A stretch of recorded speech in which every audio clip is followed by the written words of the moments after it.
Hey there, you just clicked on First Down Punts. Nice move. This is a podcast about football and how it relates to fantasy football. Hope you like what you hear. We're going to get this thing started. Let's get crazy. And welcome in to another episode of First Down Punts. I'm your host, Coach Chris, and today we're going to be going over our Week 4 recap as well as our Thursday night preview of the game between the 49ers and Rams. We're going to start right into this. As I said before, we didn't get to do the Week 4 preview. So we didn't get to do our Thursday night recap from last week. So Cardinals Seahawks win this one 23-20. Charbonnet and AJ Barner got the touchdowns. Darnold threw for like 178 and a touchdown, I believe. Walker had a decent day, nothing impressive. And then Jason Myers was the real hero here, kicked 3 field goals along with the game winner for 52 yards. On the Cardinals side, Harrison, after a rough start in the first 3 weeks and even really the first half of this game, he caught a touchdown later in this game. He went 6 for 66 and a touchdown, but he caught a touchdown in this game, and it was like the weight was lifted off his shoulders. Fell to his knees, just, oh my goodness, it was great. It was like he broke a streak of bad luck and played pretty damn incredible in the second half of this game, but just not enough to get the win. Benson had 8 for 38 yards and 0 touchdowns. Nothing impressive. I think he had 1 or 2 catches for like 10 yards. And then Amari DiMercado, guy I talked about as a sneaky start, he had 2 for 8 rushing, nothing there, but 2 for 13 and a touchdown, so he got the receiving touchdown. Kyler Murray, 200 yards on the dot, 2 touchdowns passing, 2 interceptions, and got sacked 6 times. This has been issues of Murray's for a while, just not getting rid of the ball, not getting out of the pocket. He did have 5 for 41 yards rushing, but the 6 sacks is ridiculous for the capabilities he has as a running quarterback. And just plain and simple, Seahawks defense took advantage of failures on the part of Arizona and ended up pulling out the win. On to Sunday, we had the game in Dublin, or 9:30 a.m. if you're on Eastern time, 6:30 for those West Coasters, which has got to be rough. The biggest thing out of this was Jaylen Warren ended up being a late scratch. Did not play. Kenneth Gainwell filled in and filled in admirably. The Steelers won this game 24-21. Carson Wentz went for 350, 2 touchdowns, 2 interceptions. Took he took 6 sacks too. Another one of those guys took way too many sacks. Jordan Mason had 16 for 57 and 0 touchdowns, 3 for 15 receiving. Xavier Scott, guy I've been talking about the last 2 videos. He didn't do much in the run game, 2 attempts for 1 yard, but 6 for 43 and a receiving touchdown. That's excellent to see. He's being used as a receiving back. Mason's decent at it, but apparently this guy is a lot better because he's been doing well. And he's someone to pay attention to, especially if you're the Jordan Mason owner. Justin Jefferson went 10 for 126, so he had a good day even without a touchdown. And Jordan Addison, back from suspension, went 4 for 114. Should have scored a touchdown, but it looked like his wind got him, like he didn't have that back yet, which is surprising because he still could have been running it during that suspension. But it really just looked like he ran out of wind at the end and couldn't keep up his speed. So he ends up getting tackled short right there before the end zone. And who knows what would have happened if he scored. Who knows how this game would have went differently. I believe they scored there anyway. So on the Steelers side, Rodgers threw for 200 on the dot and 1 touchdown, no interceptions. I talked about Kenneth Gainwell, 19 for 99 rushing yards and 2 rushing touchdowns, plus another 6 for 35 receiving. And Metcalf went 5 for 126 and a touchdown. Those are the big performers in this game. Just a battle back and forth, and Steelers end up getting a win. Next game, Browns versus Lions, Sunday at 1. Lions win this 34-10 to move to 3-1. Quinshon Judkins had 21 for 82 and a touchdown. He's been running really well. Plus, he tacked on 4 for 31 receiving. Cedric Tillman got hurt in this game, and Jerry Jeudy did not do much with his attempts. It gave an opportunity for Isaiah Bond, the rookie out of Texas. He went 3 for 88. No touchdowns, but just somebody to pay attention to for fantasy-wise. It could be a waiver pickup. We talked about him in the waiver episode that we put out. So something to pay attention to. I'll put a link here during this video for that waiver episode in case you want to check it out. And then Flacco had 3 turnovers, and it's been announced that Dylan Gabriel will start week 5. On the Lions side, Goff didn't have to do much, threw for 168, 2 touchdowns and a pick. Gibbs had 15 for 91, Jahmyr Gibbs did, and a touchdown. Only 2 for 6 receiving, which is odd.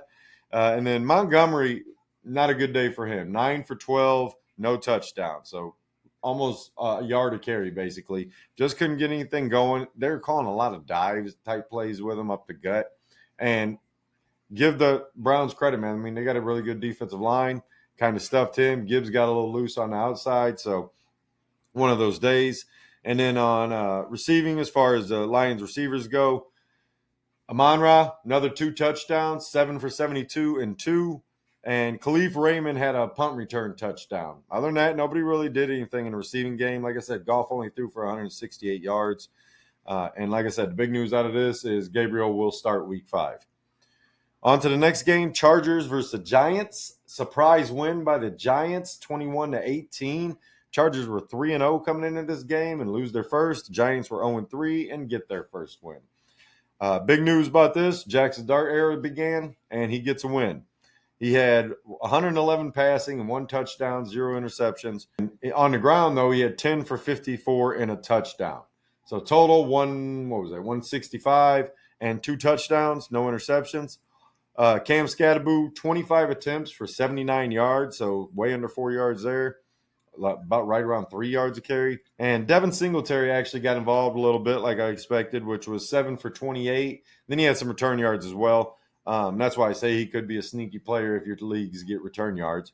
In the receiving game, Malik Neighbors, I might as well talk about both of these injuries. Malik Neighbors tore his ACL in the second quarter and is out for the season.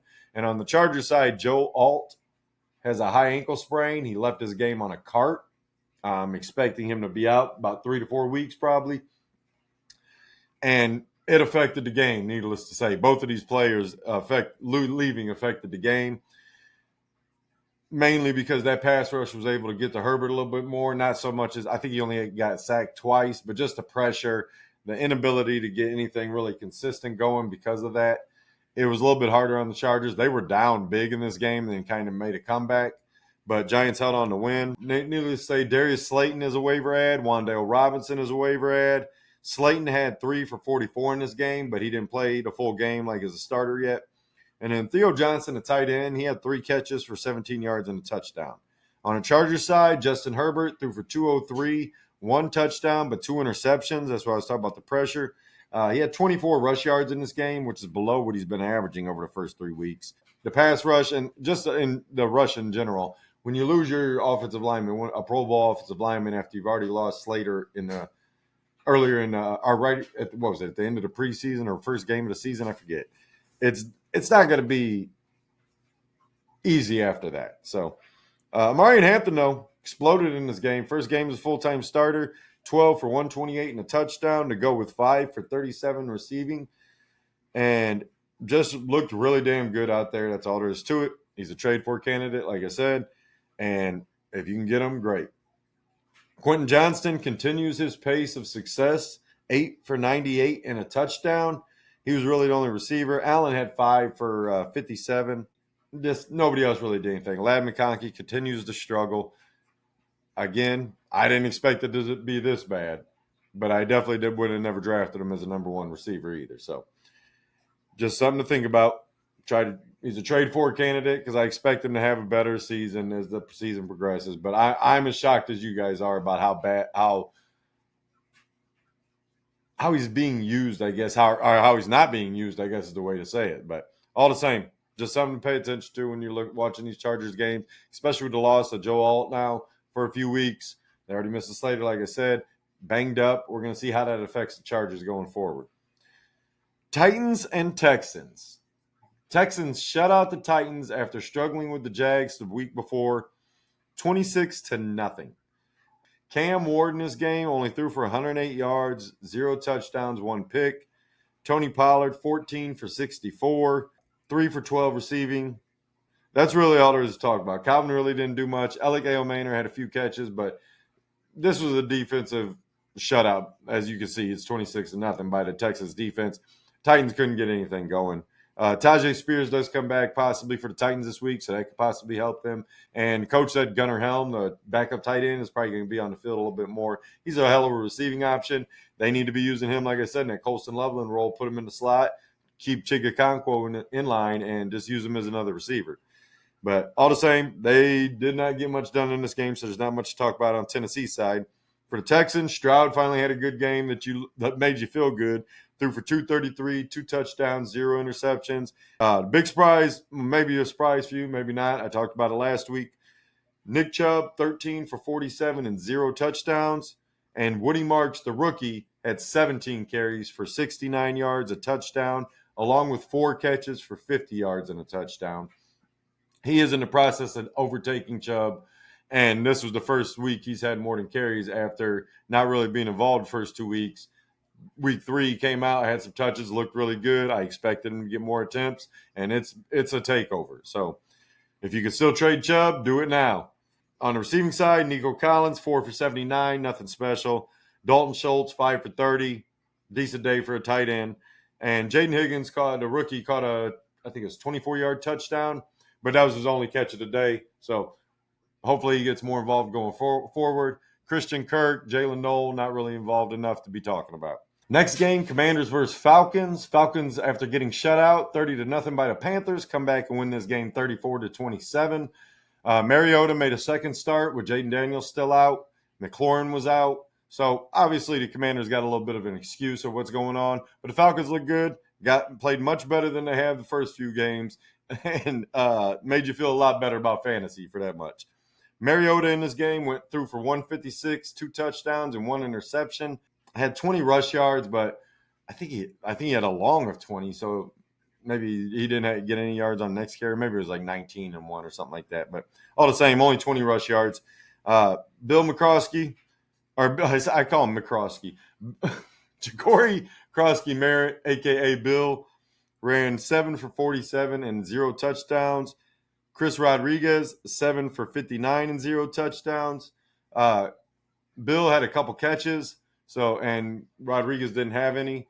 But McNichols not involved in this game at all after getting a 60-yard touchdown. I think he had 1 or 2 carries for like 3 yards or something. But receiving, Debo, 6 for 72 and a touchdown. He continues to show out. Luke McCaffrey caught another touchdown for the second week in a row with McLaurin being out. Since McLaurin went out, he's got 2 touchdowns. So on the Falcon side, Michael Penix, 313 yards, 2 touchdowns, 1 interception.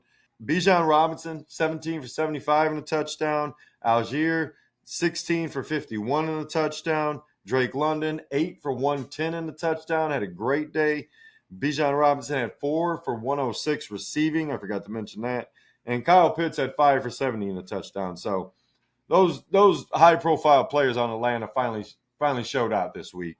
And Commanders, take a loss. What do? You hope Daniels is back. It's reported he's going to be back for week 5, so expect him to be.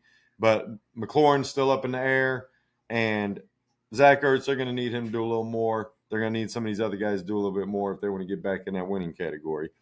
Falcons, great game by them. Darnell Mooney hurt his hamstring. We talked about in the injury and waivers video, so just something to pay attention to. But the Falcons are on a bye week this week, so you don't have to worry about them. Saints versus Bills. The Saints played this game tough, although the Bills were never really at risk of losing it. The Saints have been playing tough, and credit to them for that. Bills win this one 31-19 to move to 4-0. Saints moved to 0-4. Spencer Rattler, 126 yards, 1 touchdown, 0 interceptions. Nothing to write home about. More interesting, Alvin Kamara, 15 for 70, no touchdowns, only 4 catches for 2 yards. I don't even know what to say about that. But the more interesting thing is Kendre Miller going 11 for 65 and a touchdown. I talked about this in the waiver video about maybe they're thinking about trading Kamara and seeing if Kendre Miller can handle more opportunities. Maybe they're thinking about trading Kendre Miller and just showcasing him. But something definitely to pay attention to in fantasy. And then receiving, Shaheed had 4 for 47. Olave had 3 for 20 and an interception, or 3 for 20. He had 3 for 20 and a touchdown receiving, but he threw an interception on a Philly special play is basically what it was, where he tried to throw a touchdown and it did not go well. Not that cost them the game, but definitely didn't help them in their attempt to win. On the Bills side, Josh Allen, 209, 2 touchdowns, 1 pick, 7 for 45, and a rushing touchdown. So he's back on track to scoring 3 touchdowns a game. James Cook, 22 for 117 and a touchdown, plus 3 for 15 receiving. Khalil Shakir goes 5 for 69 and a touchdown, while Kincaid also caught a receiving touchdown. Only had, I think, 2 catches for 13 yards, something like that. It was very low receiving yards, but he did get the touchdown. Next game, Eagles versus the Bucks. Eagles block another field goal for a touchdown. 2 weeks in a row they did this. They win the game 31-25. Mike Evans was out. 2 offensive linemen, maybe 3 offensive linemen for the Bucks were out.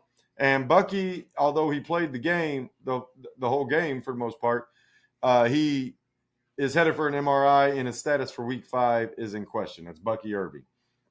The Eagles, Jalen Hurts, 130 yards passing, 2 touchdowns, 0 picks, 9 for 62 on the ground. Barkley, 19 for 43 on the ground. He is not having a very good yards per carry right now. And that 2,000-yard season's maybe what's affecting him. Maybe it's just defenses are stacking the box. Because other than Week 3, Philly's not throwing for more than 120 yards in a game, basically. And they're just focused on stopping him. But he had, anyways, 19 for 43 and a touchdown, 4 for 31 receiving. Dallas Goedert, 4 for 37 and 2 touchdowns. He's been the benefit of Jalen Hurts passing early in the season. On the other hand, A.J. Brown and Devontae Smith combined for 4 catches and 36 yards. Not going to cut it. On the Bucs side, Baker, what was it? 289, 2 touchdowns, 1 pick. Bucky Irving, 19 for 63, 5 for 102 and a touchdown in receiving. Like I said, he's headed for MRI, so Rashad White, Sean Tucker, guys to pay attention to. Emeka Egbuka, the only one that really did anything in receiving game, goes 4 for 101 and catches another touchdown. This dude is so awesome, man. He's so fun to watch. He's such a damn good player. So, Bucks lose their first game of the season. Eagles move to 4-0. Panthers versus the Patriots. 1 week after the Panthers shut out the Falcons 30-0. The Patriots kicked the living nonsense out of them, 42-13. Bryce Young, 150 and a touchdown. Dalton actually came in 5 for 6, 58 yards and a touchdown. Who knows if they're considering changing? We're going to find out here throughout this week how it progresses. Maybe it'll just, hey, it's a beatdown. Get Young out of there. Let Dalton go play. But Chuba Hubbard, this is becoming more and more concerning for fantasy-wise. Chuba Hubbard had 10 for 49, 10 attempts, 49 yards rushing, 0 touchdowns. Rico Dowdle had 9 for 32 and 0 touchdowns. And the rookie Trevor Etienne even had, I believe it was like 30 yards rushing. So no one is getting enough opportunities to be dominant in this backfield right now. They're all recommended sit other than like in deeper leagues, super flex leagues, that type of stuff. You can consider starting Hubbard still and maybe even Dowdle, honestly, during bye weeks or injuries. Just something to pay attention to because it's just not been the same for Hubbard this year, which is a surprise to me based off how well he played the last couple of years. Receiving Tedero McMillan goes 4 for 62, no touchdowns. And the backup tight ends with Jatavian Sanders out, Tommy Tremble, and Mitchell Evans, the rookie, both caught a touchdown. I'm excited about Mitchell Evans. He reminds me of Mark Andrews. Tommy Tremble is the guy they used a lot last year with Sanders out in IR all year. And we'll see how it goes moving forward. But I like Mitchell Evans. I hope he gets more opportunities. As far as the Patriots go, Drake May, 203, 2 touchdowns, tacked on another 3 rushes for 11 yards and a touchdown, so he had 2 total. Ramondre Stevenson still involved, even though he had 2 fumbles last week, 9 for 38 and 0. Travion Henderson gets his first touchdown along with 7 rushes for 32 yards. And Antonio Gibson, after fumble last week, gets 6 for 27 and a touchdown. Now, it was a beat down. Gibson got his touchdown later, but all the same, they all still got opportunities, even with the fumbles last week. And then receiving, Stephon Diggs finally did something worth talking about. 6 for 102, no touchdowns, but the 100-yard game is nice. And then Henry and Mac Hollins both score again. Both caught a touchdown this week. Henry almost had 2, so we'll see what happens going forward, but he's got to be a recommended at least flex start going forward. On to our next game, the Jags versus the 49ers. This was one of those trap games for the Niners because the Jags have been playing tough. Niners are banged up, and that's exactly what happened. The Jags win 26-21. Brock Purdy played, but came out of the game having some soreness in that toe that caused them to miss a couple games already. Purdy goes 309, 2 touchdowns, 2 interceptions. Those interceptions are what cost you. McCaffrey, 17 for 49, so about a little less than 3 yards per rush, but 6 for 92 and 1 receiving, so still a Christian McCaffrey plus a 100-yard scrimmage. Ricky Pearsall and Juwan Jennings both left this game banged up again. Pearsall is dealing with a possible sprained MCL or PCL. I forget which one it was. And then Juwan Jennings had an issue with his hamstring again, so they both left. But he believes he's going to play. He already came out and said, I expect to play this week. But I'm guessing the doctors and Kyle Shanahan got more to say about that because players usually say they're going to play no matter what. But definitely something to pay attention to. Guys like Demarcus Robinson, Kendrick Bourne. I think they might have just signed another receiver today. I would have to go back and look at that, but I forget. But all the same, Niners are banged up right now. McCaffrey's the only one that seems to be able to stay healthy, but they lose this game. On the other side, Trevor Lawrence throws for 174 and 1 touchdown, no picks, so still not doing great. Had 7 rushes for 7 yards, whatever. ETN, on the other hand, running like a champ. What was this 14? He had 124 yards and 1 touchdown. Brian Thomas Jr. got a little more involved, 5 for 49 receiving. Brenton Strange still doing enough to be a starting tight end, 6 for 45. Travis Hunter had a hell of a catch, but only 3 for 42 in the game, no touchdowns. So, but he had an excellent catch coming across the middle, reached up, snagged it out the air. It was a really nice catch and shows you why he was a high draft pick, because if they can get more of that from him and preferably better play from Trevor Lawrence, they're going to be all right there in Jacksonville. On to the next game, Colts versus Rams. This is one of those games that had me fired up about Adonai Mitchell after the dropped ball going into the end zone that really cost him this damn game. I mean, that's it. They lost by a touchdown. If he scores there and doesn't turn the ball over to the Rams because he fumbles it out the back of the end zone and it becomes a touchback, it's 27-27 right there. Possibly the Rams don't get the opportunity, or the Colts can kick a game-winning field goal. But all the same, Colts dropped their first game to 3-1. Rams pick up another win. Daniel Jones still playing decent. 262, 1 touchdown, 2 interceptions. Not much rushing in this game. Jonathan Taylor, 17 for 76, no touchdown. 5 for 20 on the receiving end, no touchdown. Adonai Mitchell, 3 for 96, should have been 3 for 97 and a touchdown. That's on you, bro. Tyler Warren, 5 for 70. Plus had a rushing touchdown. They gave him a couple rushing attempts there in the red zone. Finally punched one in. Thank you, Tyler Warren. I needed it in my home league. Michael Pittman, 5 for 41 and a touchdown. Pittman's been solid through 4 weeks, man. That's just the gist of it. I'm going to give him his credit. I told you he's like a Cortland Sutton player, but I've never been a big Pittman guy. But he's been solid enough to keep starting, man. That's how I got to look at it. So on the Rams side, Stafford, 375 and 3. This is the type of games I expected out of Stafford this year with those wide receivers. I did expect Terrence Ferguson to be more involved, but I'm still waiting on that plane to land. So Kyron Williams, 13 for 77, 3 for 17 receiving. Blake Corum got involved more in this game. You hate to see that as a Kyron Williams owner. It's definitely becoming a concern to pay attention to if you're a Williams owner, and interesting pickup in as a waiver ad. So receiving-wise, Puka, 13 for 170 and a touchdown. He just continues to be on a tear, man.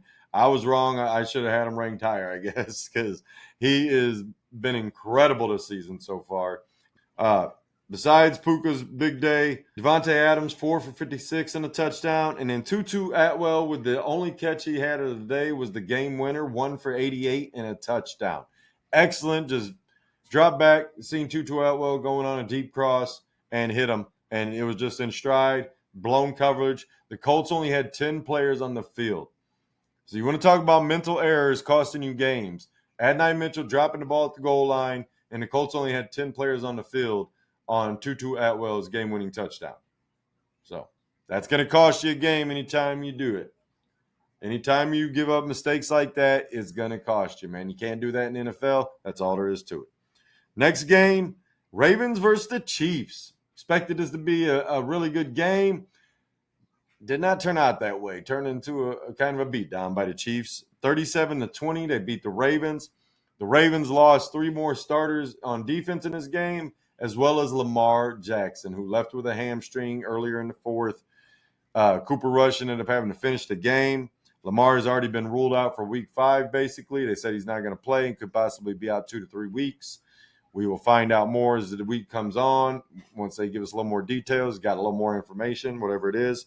But a lot of their guys, we talked about in the injury video, a lot of defensive players got hurt in this game, as well as the left tackle Ronnie Stanley, who came into the game with an ankle and left the game with an ankle injury. So something to pay attention to. Baltimore is starting to suffer those one of those like Niners or the Lions last year on defense. Just a run of injuries that it's hard to deal with, man. That's all there is to it. They're bringing in guys today to try out and possibly sign for replacement players. So on the Ravens side, Lamar goes 147 yards passing, 1 touchdown, 1 interception, 6 for 48 on the ground. Derrick Henry, 8 for 42, 0 touchdowns. Justice Hill, 3 for 76 and a touchdown on the ground. He had a 71-yard rushing touchdown and 5 for 41 and a touchdown through the air. So Justice Hill balled out. Derrick Henry, not so much. Zay Flowers continues his pace of just being involved enough to be good for fantasy. Had 7 for 74, no touchdown, no. And then Mark Andrews, 7 for 30. You don't like the yardage. You love the 7 catches. Still worthy of a start. On the Chiefs side, Mahomes goes 270 and 4 touchdowns, no picks. Isaiah Pacheco, 7 for 35 and a receiving touchdown. And Kareem Hunt, 13 for 29, no touchdowns.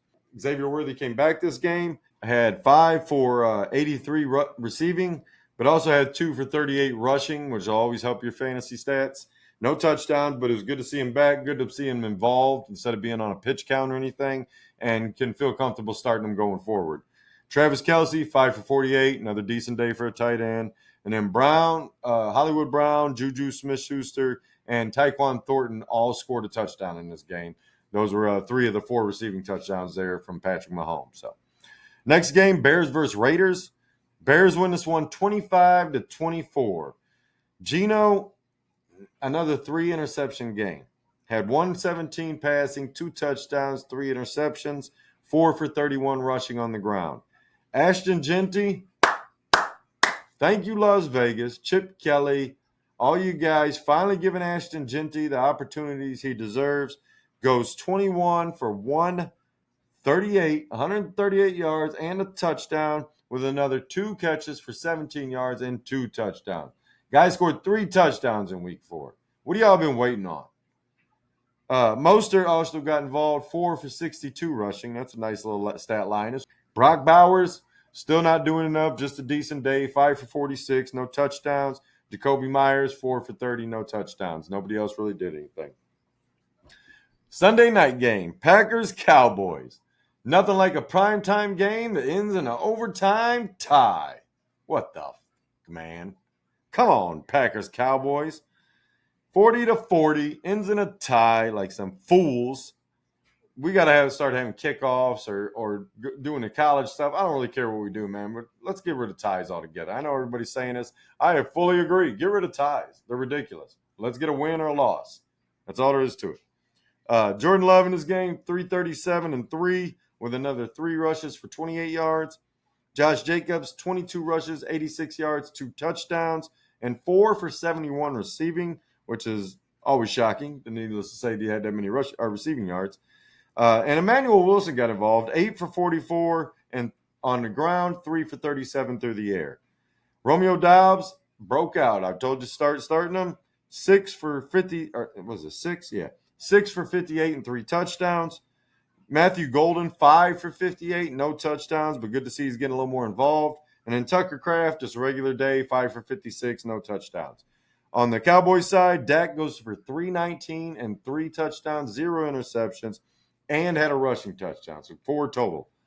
Javonte Williams continues his streak of good games, 20 for 85 and a touchdown, and then 3 for 15 receiving, so hits that 100-yard mark again this season. George Pickens finally breaks out with CeeDee Lamb out another game, 8 for 134 and 2 touchdowns. Jake Ferguson, 7 for 40 and a touchdown. Jalen Tolbert was really the number 2 here besides Ferguson, 4 for 61, no touchdowns. Again, ties suck, man. Just frustrate you. Let's move on to these 2 Monday night games, and we'll get into our Thursday night preview. Jets versus Dolphins. Biggest news of this game, Tyreek Hill dislocated leg. If you didn't see it, don't bother going and watch it if you're squeamish. It does not look nice. Dolphins get the win 27-21 over the Jets. They were in control for the most part of this game. Braylon Allen also got hurt in this game. Got an MCL, PCL sprain. I think it's a PCL sprain. And already got put on IR, going to be out at least 4 weeks. So Isaiah Davis, name of note. The rest of this game, though, Tua, 177, 2 touchdowns, 0 interceptions. Devon Achane, 20 for 99 and a touchdown. And then Tyreek Hill, before leaving the game, was actually looking really good. It was by far his most productive game, being consistently involved. 6 for 67, 0 touchdowns, but he's on IR. He's out for the season. He tore his ACL along with a couple other ligaments, I believe, along with the dislocated knee. So it's just a disaster for him. Going to be a tough recovery. Possibly could be the end. We'll find out. I know right now the positive is, we're going to bounce back. We're going to get back. But Tyreek Hill was talking about retirement 2 years ago. And if that's the case, maybe this is the end. Jalen Waddle, 3 for 48. Nothing to write home about. Darren Waller, there is something to call home. 3 for 27 and 2 touchdowns. This was his first game of the season being active after being inactive the first 3 weeks as he continued to get into shape and all that good stuff. Came out, wasn't a full-time player. They were still using Julian Hill and I forget the other tight end's name there right now. But Darren Waller came out 3 for 27 and 2 touchdowns. And like I said in the other video, if he's going to be involved in the red zone and the end zone, I want him on my team. It might have took 3 weeks, but he could be a steal of the waiver wire. Him and the Woody Marks kid this week. But Waller at tight ends, you know how valuable they can be if they can be involved and be successful. So guy to pick up in your fantasy leagues and a guy to pay attention to for the Dolphins, especially losing Tyreek Hill. He could be part of the plan to replace him. So Broncos, our other Monday night game, Broncos versus the Bengals. Broncos easily handled this one, 28-3. Defense played impressive. Bo Nix, 326, 2 touchdowns, 1 interception, along with 6 carries for 7 yards and a touchdown. I don't know what's going on with him and Trevor Lawrence with all these carries and not getting more than 7 yards, but at least Bo Nix got the touchdown, so that's the good thing. Staple back activated. J.K. Dobbins, 16 for 101, got the first 100-yard rush game in 38 games under Sean Payton in Denver. Or first running back to have 100 yards is what I should say. And then R.J. Harvey got involved a little bit more later once the game was kind of in control, but still was involved for the majority of the game at certain points. 14 for 58 on the ground, and then 4 for 40 in a receiving touchdown. He gets his first touchdown of the season. And good to see his involvement, good to see his production, more importantly. And then for receiving, Cortland Sutton had 5 for 81 in a touchdown. Marvin Mims, 6 for 69 receiving, and a rushing touchdown on a nice little end around for like 16 yards, I believe it was. So Mims, another guy. Him and Franklin, they're going to bounce back and forth, but they're both guys that you could think about starting any week in fantasy and hope that that's the week they get the touchdown or 2. On the Bengals side, Jake Browning, 125 yards, 0 passing touchdowns, 0 interceptions. Just couldn't get anything going. Chase Brown, 10 for 40 on the ground, 3 for 31 through the air. T. Higgins, 3 for 32. Jamar Chase, 5 for 23. Cincinnati's a disaster right now. The good news is, I believe it's in 3 weeks, their schedule lightens up so much. They got Detroit this upcoming week. Then I think the Eagles or somebody the following week. That's a tough matchup. After that, it lightens up. Maybe these Bengals players can get to playing better with this Jake Browning. Maybe the Bengals make a play for Russell Wilson, Jameis Winston, Kirk Cousins. Who knows? But it's definitely something to pay attention to because the Bengals need some help somewhere. They should be trading for offensive linemen, but most teams aren't trading good offensive linemen. So we'll see what happens.